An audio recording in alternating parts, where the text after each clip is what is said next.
Welcome back to Andy's Guides. In today's video, we are going to show you how to copy an existing Sharepoint custom list. Let's begin.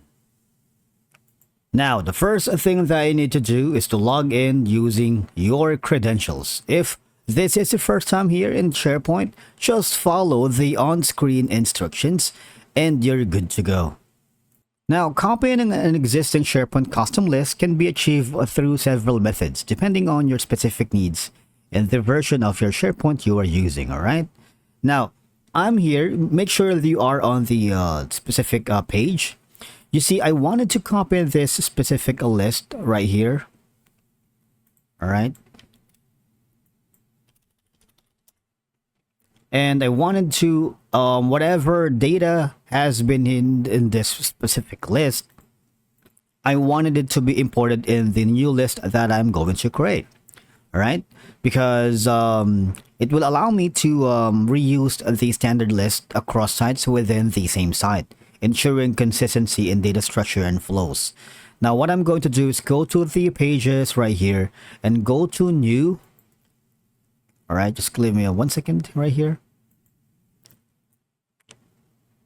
Go here, go to home and click on the new. Now, just click on the list, but the thing this time is you can search for the blank list. We're not gonna do that. We are choosing the from existing list. All right, you have an option here to select a team or site, and that's going to be the Andy's Guides, which is this site. All right, now choose a list from Andy's Guides. If you have multiple lists right here, you would be able to see all these has been auto-populated. Now just click on next, and of course you need to rename that as it is. All right. And you can also put some information here, such as what is this all about. You can also hide the show insight navigation if you don't want. And after doing so, click on create. All right, just wait for it to load. What will happen is that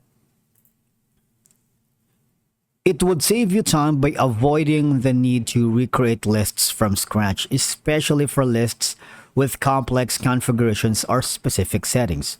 Now, of course, it will facilitate collaboration by providing teams with a ready-to-use list template tailored to specific requirements. Now, and in the end, copying an existing Sharepoint custom list offers numerous benefits, including standardization, reusability, backup testing, compliance. It enhances organizational efficiency, promotes consistency, and of course, a smooth, effective collaboration and project management within the Sharepoint environment. Thank you so much for watching. We will see you again in the next video.